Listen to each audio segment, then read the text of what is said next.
बड़ी खबर हाथरस कांड से जुड़ी हुई। भोले बाबा साकार हरि उर्फ सूरजपाल मिल चुका है और सूरजपाल बाबा पहली बार कैमरे के सामने आकर अपनी बात रखते हैं। अब बाबा ने कहा है कि वो इस घटना से दुखी है। बाबा ने कहा है कि प्रशासन पर भरोसा करना होगा, जांच हो रही है, दोषियों पर कठोर कार्रवाई होनी चाहिए। सरकार से निष्पक्ष जांच की मांग कर रहा है बाबा सूरजपाल। हाथरस कांड के बाद से ही बाबा खामोश था, चुपचाप था, या यूं कह लीजिए कि भूमिगत हो गया था, मतलब फरार था। लेकिन अब बाबा सामने है, वो कह रहा है कि कठोर कार्रवाई होनी चाहिए। आपको सुनवाएंगे भी, सुनिएगा। नारायण साकार हर की संपूर्ण ब्रह्मांड में सदा सदा के लिए जय जयकार। हम 2 जुलाई की घटना के बाद बहुत ही व्यथित हैं। प्रभु हमें बस संगत को इस दुख की घड़ी से उबरने की शक्ति दें। सभी शासन एवं प्रशासन पर भरोसा बनाए रखें। हमें विश्वास है जो भी उपद्रवकारी हैं वो बख्शे नहीं जाएंगे। हिमांशु मिश्रा हमारे सहयोगी हमारे साथ, हमारे संवाददाता जुड़ चुके हैं। हिमांशु, बाबा को सुन रहे होंगे आप। बाबा कह रहे हैं कि जो भी उपद्रवी होंगे कार्रवाई होगी। अब सवाल यह है कि उपद्रवी कौन है बाबा की नजर में? बाबा को सुनने वहां लाखों लोग पहुंचे हुए थे। क्या सिर्फ सेवादारों की जिम्मेदारी है? क्या वही उपद्रवी है, या जो जनता मारी गई है किसको कह रहे हैं? कटघरे में तो खुद बाबा है, लेकिन कोई कुछ बोल नहीं रहा है। सत्ता पक्ष हो या विपक्ष हो, नेता मंत्री सब बाबा के नाम पर खामोश हैं। बिल्कुल, और ये बयान आने में भी आशुतोष 4 दिन लग गए। पूरे 4 दिन के बाद ये बयान, ये स्टेटमेंट जो है वो जारी हुआ है। जबकि 2 जुलाई को ठीक बाबा के निकलते ही ठीक उसी समय स्टैम्पेड शुरू हुआ था, भगदड़ शुरू हुई थी। और उसके बाद जो जानकारी मिली है, जो इन्वेस्टिगेशन में आई है कि कॉल्स गए थे, तो यानी कि कुछ ही देर के बाद, कुछ ही मिनटों के बाद जानकारी मिल चुकी थी नारायण साकार को कि स्टैम्पेड हुआ है, लोग दबे हैं, और लोगों के मरने की भी जानकारी पहुंच गई थी। लेकिन वो सीधे अपने आश्रम पहुंचता है और वहां पर पूरी तैयारी थी। ऐसा नहीं कि जैसे वहां पर लोग मर गए हों तो वहां पर थोड़ी सी मातम हो, या फिर जो आमतौर पर जिस तरीके की चीजें वहां पर फूल वगैरह नजर आते वो ना आए, लेकिन नहीं, सारी तैयारियां उसी तरीके से थी। और 4 दिन बाद ये बयान आया है। अब बात अगर हम इन्वेस्टिगेशन की करें आशुतोष, तो जांच जारी है। सबसे पहले 6 लोग गिरफ्तार किए गए।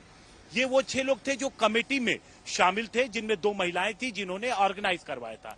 लेकिन नाम एक ही शख्स का था जिसके ऊपर 1 लाख का इनाम था, और कल उसे दिल्ली से एसटीएफ ने पकड़ा है और अब उसे पकड़ के हाथरस लाया गया है। हाथरस इसी पुलिस लाइन में यहाँ पर उससे पूछताछ की जा रही है। तमाम जो इन्वेस्टिगेशन से जुड़ी डिटेल है, जो क्योंकि देखिए 80,000 लोगों की परमिशन मांगी गई थी, तो अब यहाँ पर पुलिस ये जानने की कोशिश कर रही है कि एक तो आप 80,000 लोगों की परमिशन मांगे थे, तो 80,000 लोगों की परमिशन मिली, तो उनके लिए आपने क्या क्या तैयारियां की थी? क्या 80,000 के लिए ही पर्याप्त तैयारियां थी? पहुंच तो 2.5 लाख लोग गए। इसके बाद दूसरी तरफ एक और चीज है, एक कमेटी बनाई गई है। वो कमेटी भी अब से कुछ ही देर बाद यही पुलिस लाइन पहुंचने वाली है। और यहां पर, चूंकि यहां पहुंचने से पहले उस कमेटी ने 132 लोगों के स्टेटमेंट रिकॉर्ड किए हैं। यहां पर वो आएंगे, यहां पर तमाम जो अधिकारी हैं जिले के, कि किन परिस्थितियों में किस तरीके से जो पूरा प्रोसेस हुआ था, इवेंट जब पहली बार जब वो लेकर के आए थे, तो क्या उनका जो पहला जो लेटर जारी किया गया था कमेटी की तरफ से, जो परमिशन के लिए कि हमें परमिशन चाहिए, तो उससे लेकर के पूरी इन्वेस्टिगेशन जो कमेटी है वो आगे की तरफ बढ़ाएगी। यहां से पूरी जानकारी लेने के बाद वो कमेटी निकलेगी और तकरीबन 30 से 32 किलोमीटर दूर जो वहां पर पहुंचेगी जहां पर स्पॉट है। तो इन्वेस्टिगेशन चल रहा है, और साथ ही साथ आज जो पकड़ा गया है मधुकर, उसे कोर्ट में भी पेश किया जाएगा। और देखते हैं कि आगे पुलिस इस मामले में रिमांड पे लेती है या क्या कुछ करती है। हिमांशु, आप हमारे साथ बने रहिए, आपका हम दोबारा रुख करते हैं। और देखिए, घटना के 4 दिन बाद आज बीएसपी प्रमुख मायावती ने भी हाथरस हादसे पर प्रतिक्रिया जताई है। मायावती ने लिखा है ट्वीट करके, यूपी सरकार को राजनीतिक स्वार्थ से ऊपर उठकर दोषियों पर कार्रवाई करनी चाहिए। मायावती ने भोले बाबा सहित अन्य बाबाओं पर भी कार्रवाई करने की जरूरत बताई है। बीएसपी प्रमुख ने लोगों से अपील की है कि वो गरीबी और दुख हटाने के लिए बाबाओं के अंधविश्वास और बहकावे में ना आए। देश में गरीबों, दलितों और पीड़ितों को अपनी गरीबी और दुख दूर करने के लिए हाथरस के भोले बाबा जैसे अनेकों और बाबाओं के अंधविश्वास और पाखंडवाद के बहकावे में आकर दुख और जो पीड़ा है को और नहीं बढ़ाना चाहिए।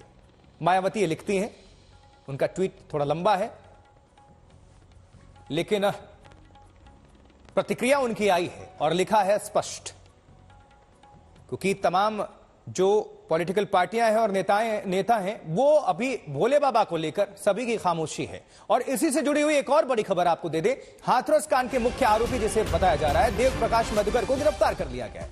देव प्रकाश मधुकर पर पुलिस ने 1 लाख रुपए का इनाम घोषित किया था और इसके अलावा मामले पर एक्शन लेते हुए पुलिस ने अब तक 2 महिलाओं सहित 6 सेवादारों को गिरफ्तार किया, यानी कि शिष्य सेवादार। वहीं इस मामले में अब तक करीब 20 से अधिक लोगों को हिरासत में लिया गया है। ये तस्वीर दिखा रहे हैं, ये मधुकर की तस्वीर है, मुख्य आरोपी। हालांकि कल इनके वकील क्या कह रहे हैं एपी सिंह, ये भी आपको हम सुनवा देंगे। हाथरस प्रकरण में जो एफआईआर में नामजद किए थे देव प्रकाश मधुकर, जिसे मुख्य आयोजक कहा गया था, आज हमने पुलिस को, एसआईटी को और एसटीएफ को यहां दिल्ली से उनके सामने, क्योंकि इलाज करा रहे थे, बुला के सरेंडर कर दिया है। ये मेरा वादा था कि हम कोई एंटीसिपेटरी बेल नहीं लगाएंगे, कोई एप्लीकेशन नहीं लगाएंगे और हम किसी कोर्ट में नहीं जाएंगे, क्योंकि हमने किया क्या, हमारा अपराध क्या है। वो इंजीनियर हैं, हार्ट पेशेंट थे, डॉक्टरों ने कहा ठीक अब थोड़ी सी स्थित है, हमने बिना किसी देर लगाए, लोग कहते अगले दिन, हमने आज वादा किया था, आज आप लोगों से कहा था कि हम देव प्रकाश मधुकर को सरेंडर करेंगे, पुलिस के सामने ले जाएंगे, पूछताछ करें, इन्वेस्टिगेशन में भाग लें, जांच में भाग लें। हमने उनको सौंप दिया है। हिमांशु मिश्रा हमारे सहयोगी जुड़े हुए हैं, एपी सिंह को सुन रहे होंगे हिमांशु, लेकिन क्या उपकार थोड़ी किया है देश पर? 121 लोगों की जवाबदेही तो बनती है। हमने किया क्या ये भी कह रहे हैं, हमने सरेंडर करा दिया, 3-4 दिनों से तो फरार थे, 1 लाख रुपए की इनामी राशि रखनी पड़ी। ये बहुत तमाम सवालात हैं, लेकिन अभी भी बाबा है कहां नहीं पता।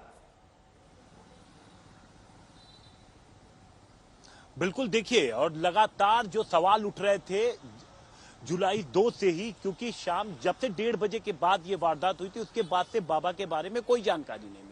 बस इतना पता लगा था कि जो मैनपुरी का आश्रम है उसमें वो जाते हुए नजर आया था, लेकिन उसके बाद उसके बारे में कोई इंफॉर्मेशन नहीं मिली। फोन बंद आ रहे थे, पुलिस का वहां पर पहरा था, समय समय पर पुलिस की टीम, पुलिस के अधिकारी आश्रम में गए भी, लेकिन कोई स्पष्ट जवाब पुलिस की तरफ से नहीं दिया गया। बाबा के मुद्दे पर पॉलिटिकल पार्टी की बात तो रहने दीजिए कि पॉलिटिकल पार्टी ने उनका नाम नहीं लिया। यहां पर अगर हम बात करें पुलिस की, तो पुलिस ने भी प्रेस कॉन्फ्रेंस भी जब की थी, जब 6 लोगों को गिरफ्तार किया गया था, तब भी पुलिस की तरफ से बाबा का नाम नहीं लिया गया था। इसके पहले जो एफआईआर दर्ज की गई थी उसमें भी नाम नहीं लिया गया था। तो यहां पर कई सवाल खड़े हो रहे हैं और अब ये देखना होगा कि आज जब पुलिस देव प्रकाश मधुकर को कोर्ट में पेश करती है तो किस तरीके से इस पूरी साजिश को, जो ये तमाम लापरवाहियां हुई हैं या फिर साजिश है, तो उसको किस तरीके से अब तक की इन्वेस्टिगेशन को कोर्ट के सामने पुलिस। हिमांशु, लोग तो यहां तक बात कर रहे हैं, सोशल मीडिया खंगाली है, लोग कह रहे हैं कि पुलिस बाबा को ढूंढ भी रही है या फिर संरक्षण दे रही है। बिल्कुल सवाल खड़े होंगे, क्योंकि जिस तरीके से मीडिया में बयान आए हैं, पुलिस वहां पर खड़ी है, तो ये सवाल हो रहा है कि क्या पहरे के लिए खड़ी है या पकड़ने के लिए खड़ी है, क्योंकि पुलिस ने एक बार भी अपनी तरफ से बाबा को लेकर के कोई भी जवाब नहीं दिया, किसी सवाल का जवाब नहीं दिया या अपनी ओर से भी कुछ नहीं बोला। पहला जो सरकारी डॉक्यूमेंट सामने आया था वो था एफआईआर में सिर्फ देव प्रकाश मधुकर और अननोन का नाम था। वो बात समझ में आती कि चलिए देव प्रकाश मधुकर वो शख्स था जिसने की परमिशन मांगी थी, तो इसलिए पुलिस ने अपनी तरफ से जब एफआईआर दर्ज की थी तो उस एफआईआर में देव प्रकाश मधुकर, जो कि मेन ऑर्गेनाइजर था, इवेंट मैनेजर था, उसका पुलिस ने नाम दर्ज किया था और अननोन के लिए कॉलम छोड़ दिया था। लेकिन जब बात आगे बढ़ती है, 6 लोगों की गिरफ्तारी होती है, प्रेस कॉन्फ्रेंस होती है, तो उस दौरान भी पुलिस बाबा का नाम नहीं लेती है। अब यहां पर सबकी निगाहें, जो टीम बनाई गई है, बड़ा सवाल वही है हिमांशु, कि मांगा किसके लिए था परमिशन, मतलब सब्जेक्ट ही नहीं होगा तो ऑब्जेक्ट क्या करेगा। हिमांशु, आपका बहुत बहुत शुक्रिया इस पूरी खबर पर विस्तार से जानकारी दर्शकों के बीच रखने के लिए। हाथरस हादसे की जांच के लिए आज 3 सदस्यों का न्यायिक आयोग आज घटनास्थल पर पहुंच रहा है और यह आयोग 2 दिनों के दौरे पर है। आयोग फुलरई मुगलगढ़ी का दौरा करके हालात जानने की कोशिश करेगा और इस दौरान आयोग अधिकारियों के साथ बैठक करेगा। तो अपडेट क्या है आपको बता रहे हैं। 3 सदस्यों का न्यायिक आयोग है हाथरस के दौरे पर। न्यायिक आयोग 2 दिनों तक करेगा हाथरस का दौरा और वहां पर जांच पड़ताल होगी कि कहां कमियां थी, किस वजह से ये हादसा हुआ। 121 लोगों को जान अपनी गंवानी पड़ी। लेकिन देखने वाली बात होगी कि इससे हासिल क्या होता है। मुख्यमंत्री योगी आदित्यनाथ और अखिलेश यादव दोनों ने भगदड़ पर एक्शन की बात तो की है, लेकिन बाबा पर कोई भी कुछ बोलने से बच रहा है। ये पूरी तरीके से जिम्मेदारी प्रशासन और सरकार की रही। प्रशासन की जानकारी में या उनको जानकारी में ये आना चाहिए था और पूरे उत्तर प्रदेश के लोग जानते हैं जब कभी भी इस तरह के आयोजन होते हैं जितने बुलाए जाते हैं उससे ज्यादा भी लोग पहुंचते हैं। कई बार आयोजक और कार्यक्रम करने वाले की जानकारी में नहीं होता है कि कितने लोग शामिल हो जाएंगे। कम से कम ये जिम्मेदारी प्रशासन को लेनी चाहिए। हर व्यक्ति जानता है कि सज्जन के फोटो किसके साथ में है, उनके राजनीतिक संबंध किन के साथ जुड़े हुए हैं। तो स्वाभाविक रूप से आप लोगों ने इस बात को देखा होगा कि पिछले दिनों रैलियों के दौरान इस प्रकार की भगदड़ कहां मचती थी और कौन इसके पीछे थे। और मुझे लगता है उसकी तह में जाना आवश्यक है। जो लोग निर्दोष लोगों के जीवन के साथ खिलवाड़ करते हैं। हाथरस घटना को लेकर सियासत जबरदस्त है और विपक्ष इसे सरकार की लापरवाही करार दे रहा है।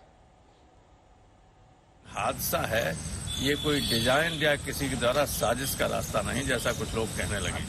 अब तो ऐसा है, उनको करना ही चाहिए। गवर्नमेंट को SOPs निर्धारित करना चाहिए कि इस तरह के कार्यक्रम हों तो उनमें कितनी भीड़ हो, कितने की अनुमति हो, जगह है कि नहीं, आने जाने की व्यवस्था सही है कि नहीं, एग्जिट है, एक्सेस है सही है कि नहीं, डॉक्टरों की व्यवस्था है या नहीं, और अगर शहर के अंदर है तो फायर ब्रिगेड और सारी चीज है कि नहीं। ये सारी चीजों का SOP जारी होगा, उसके हिसाब से ही होंगे। मनचाहे तरीके से लोग नहीं कर सकते। न्यायिक जांच के आदेश दिए गए हैं, साथ में उच्च स्तरीय जांच भी हो रही है। जो भी दोषी होगा उसके खिलाफ कड़ी से कड़ी कार्रवाई होगी। इसमें कितनी भी पहुंच का व्यक्ति होगा बचेगा नहीं। हम पीड़ित परिवारों के साथ खड़े हैं, पूरी सरकार पीड़ित परिवारों के साथ। और एक दिन पहले राहुल गांधी ने अलीगढ़ और हाथरस में पीड़ितों से मिलकर हालचाल जाना था, मृतक के परिवारों के साथ दुख दर्द बांटा था। राहुल ने प्रशासन पर सवाल उठाए थे और पीड़ितों को हर संभव मदद का भरोसा दिलाया था, लेकिन फिर वही बात, बाबा पर खामोश रहे।